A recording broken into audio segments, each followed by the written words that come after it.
په ټیک ټاک کې به د پاریو سیټینګ څنګه کوم د دې په باره کې زیاتکر کسان تاسو کوي موږ ته داسې طریقه وښه چې موږ په ټیک ټاک کې وکړو زموږ هر ویډیو چې دا هغه په پاریو کې راځي او تاسو په ټیک ټاک کې داسې ویډیوګان هم ګورئ چې ځینې کسان وایي چې دا سیټینګ تاسو په خپل ټیک ټاک کې وکړئ نو ستاسو ویډیو چې دا به وایرل کیږي خو کله چې تاسو هغه سیټینګ وکړئ نو ستاسو ویډیو چې دا نه وایرل کیږي د هغه سیټینګ سره چې دی تاسو ته الټه نقصان میلاویږي لکه کم سیټینګونه چې دا کسان تاسو ته ښایي نو دا ټول نقصانه سیټینګ دي بله ورځ هم یو کس یو سیټینګ کولو چې دا سیټینګ تاسو په خپل ټیک ټاک کې وکړئ نو ستاسو ویډیو چې دا به وایرل کیږي او دغه ویډیوګانې چې دي دا ټول نه زیاتې وایرل دي او په دې سیټینګ باندې ډېرو کسانو ویډیوګان کړي دي نو نن به په دغه ویډیو باندې هم پوه کوم او بل دا د پاریو طریقه به درته هم ښیم چې په کومه طریقه باندې تاسو خپل ویډیوګان چې دي دا وایرل کولی شئ خو د هغې لپاره چې دی ویډیو به پوره ګورئ یو لایک شیر کمنټ چې دی ویډیو له به لازم ورکوئ نو دا کم سیټینګ چې دی کسانو ښوولی دی هغه سیټینګ د تلاول ښیم چې د هغې سره به تاسو ته څه نقصان چې دی هغه به تاسو ته میلاویږي نو زه موبایل سکرین ته او طریقه هلته کې زده کوم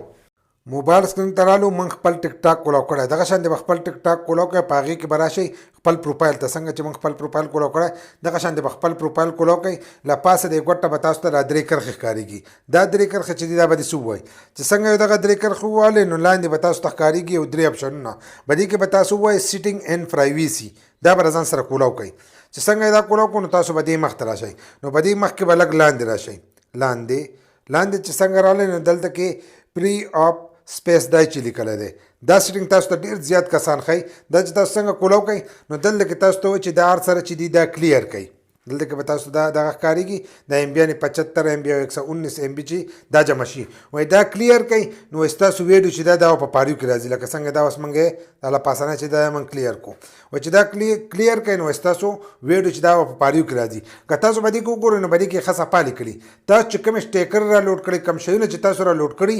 کوم فلټر کم دغه چې تاسو را لوډ کړئ نو هغه دلته کې هغه سټوریج جوړېږي دا 119 چې جمع شوی دی دا هغه جمع شوی دی نو کله چې تاسو دغه پری اپ سپیس چې دی دا کلیر کوئ نو د دې سره ستاسو کومې فلټر چې په ټیک ټاک کې تاسو را لوډ کړئ نو هغه ټولې صفا شي که نه تاسو چیکن وکئ چې کله دغه تاسو کلیر کړئ خپل فلټرونه راشئ نو هغه به ختم شي نو کم کسان چې ډیټا استعمالوي نو ستاسو ډیټا چې دا به د دې سره ضایع کېږي خو که تاسو دغه کسانو ویډیوګان وګورئ نو هغه څه وایي کله چې تاسو ویډیو ورخېجوئ نو د هغې نه مخکې دا ځایونه چې دي دا صفا کوئ چې دا صفا کوئ بیا تاسو ویډیو ور وخېجوئ نو ستاسو ویډیو چې دا په پاریو کې راځي نو داسې په یو اپلیکیشن کوم سیټینګ نشته چې د هغې سره به ستاسو ویډیو چې دا به وایرل کېږي نه په فیسبوک کې شته نه په یوټیوب کې شته او نه په ټیک ټاک کې شته چې د هغې سره ستاسو ویډیو وایرل شي ویډیو وایرل کېږي نو هغه په محنت باندې وایرل کېږي داسې نه چې نن تا ویډیو راکړه او ویډیو دې ورکړه ډایرکټ او ستا هغه ویډیو چې دا وایرل شوه د هغې لپاره به تاسو محنت کوئ په هغې کې 2 میاشتې هم تېرېدی شي 3 هم تېرېدی شي خو محنت په دې کوئ چې نن یو ویډیو لوډ کړه نو سبا به یو ویډیو چې د هغه به ورخېجوئ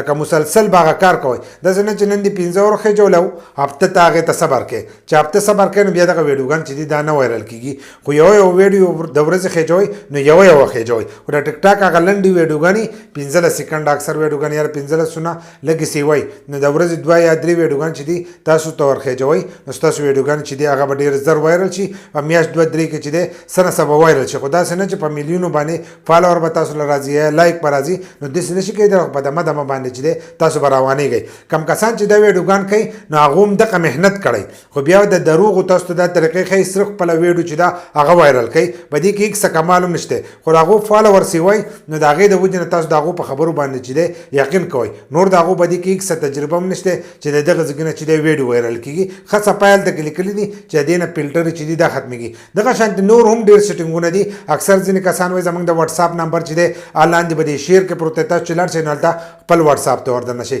دغه شانتې وایي چې دا لاندې 3 ټاکه ووایي نو دغه سره به ستاسو ویډیو وایرل کېږي نو داسې یو سیټینګ هم نشته که د یو کس ویډیو په وټساپ کې شیر کوئ یا په نورو ځایونو کې شیر کوئ نو لاندې شیر بټن چې دی هغه تاسو والی شئ خو نور د دې هېڅ څه فایده هم نشته